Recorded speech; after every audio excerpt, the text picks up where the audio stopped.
Meron silang mga ATV. Kampaul, ayan po ang Kampaul. Ang video po natin ngayon ay continuation ng nauna nating vlog kung saan ay umuwi ang isa nating viewer from Taiwan para i-avail ang isa sa mga property na na-vlog din po natin dito sa ating channel. Sa naunang video po ay sinamahan natin si Ma'am para personal niya makita ang detalye at boundary ng kanyang property. At ngayon po, bago sila umalis muli sa lugar na ito, ay atin naman silang samahan na mas ma-appreciate pa ang kagandahan dito sa lugar kung saan sila nakapag-avail ng kanilang sariling property. Good morning po. Ngayon po ay Sunday. Binalikan po natin ang lugar ng Bagong Silang. Nandito pa po yung ating guest, sila Ma'am from Taiwan. Dumating po sila ng Saturday kahapon at dyan po sila nakapag-overnight sa isa nating kaibigan dyan sa Bagong Silang. Meron po doong isang bahay na nirentahan. Yung nga po yung sa tapat ni Kapitan, kay Engineer, kaibigan po natin yun. Minsan-minsan lang po nagagamit yung bahay na yun eh. Kaya po inopen po yun para kung sakaling merong gustong mag-rent ng overnight ay pwede po doon. Fully book po kasi yung Kampaul. So ngayon po ang alis po nila Ma'am. Ngayon po umaga ay kailangan natin silang puntahan. Kung gusto nilang mag-swimming doon sa river ng Bagong Silang at gusto nila lang mamasyal doon sa Kampaul, atin po silang may guide. Ito po ang lugar ng Bagong Silang. Sementado na po dito hanggang doon sa barangay. Nasa gitna po ito ng kabundukan. Marami pa po ditong mga tituladong lupa na ating pwedeng ialok. Mga mura lang po. Kaya nga lang po ay nasa gitna pa siya ng ganyang kabundukan. Yung unahan po na yan, yung pong bundok na yan, nandyan po ang Marcos Highway, yung Marilaki Highway. Kung sakaling nga pong semento na tuloy-tuloy, mas malaking kaluwagan po yan doon sa mga makakapag-invest dito sa lugar na ito. Ito po yung signage ng Kampaul. Ayan, ibig sabihin po malapit na tayo sa Kampaul.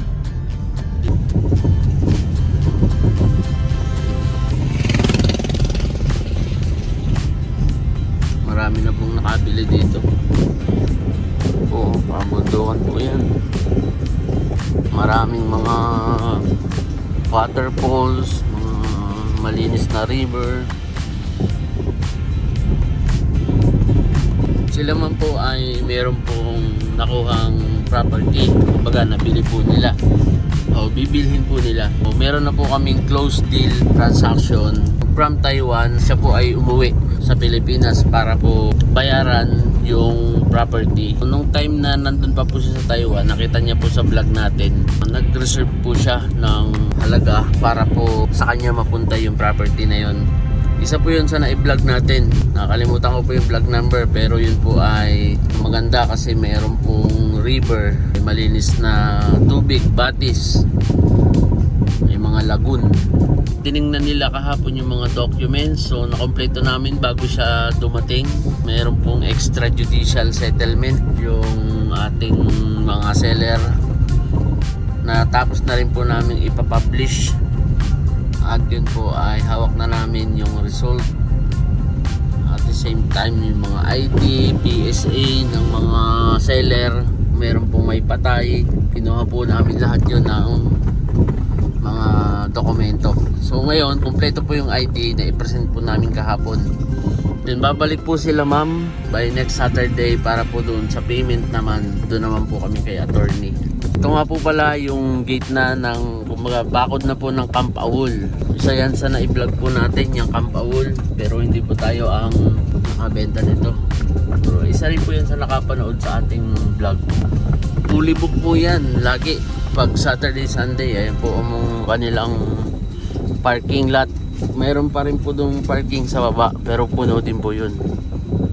Ito po, mayroon silang mga ATV. Kampaul, ayan po ang Kampaul. At dito po sa baba ay mayroon pong gate din. Sagad po sila dyan sa River. Dito po sila ma'am nag-overnight dito sa bahay na to. Ito pong kulay green. Tapat po ng bahay ni Kap. Dito po sila ma'am. Kaibigan po natin yung may-ari nito. Minsan lang sila umuwi. Bakasyonan lang yan nila. From Cainta. So ito po yung Kalamam na sasakyan.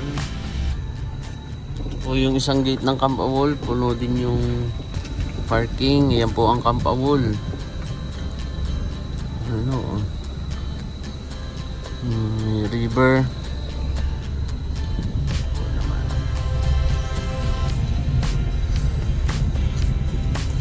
Dito muna tayo. Yan po ang pinag-stayan nila ma'am.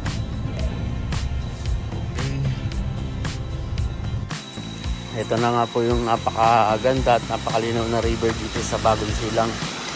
Yan po si Kap Jimmy, ang ating partner dito sa lugar na to.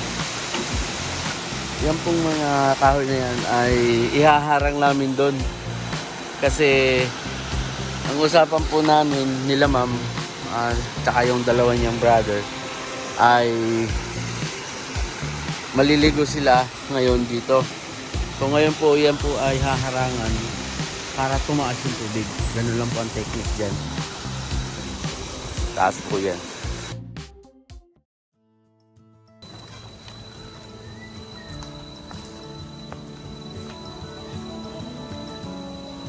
Pumasok po kami sa loob ng Camp Awol. Gusto nila ma'am na makita yung loob. So ito po sila. Kasama niya yung dalawang brother niya. Yan. So, the next time na pag-visit nila ma'am ay gusto nila na dito magstay. Kasi nung itong nakaraan, Sabado Linggo, ito nga po, ay fully booked. So, balik po sila by next Saturday, Sunday. Magpapabook po kami dito.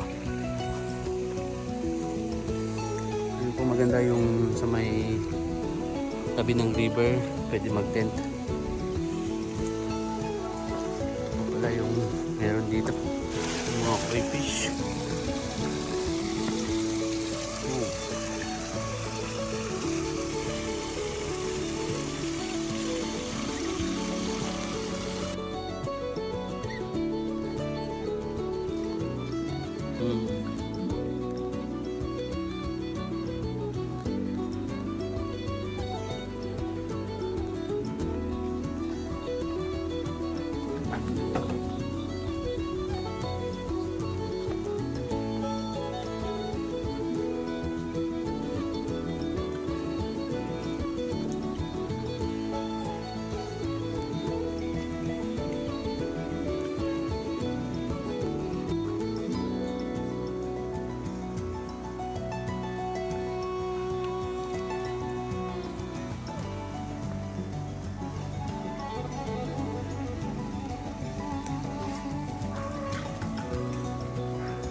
Siberian Husky.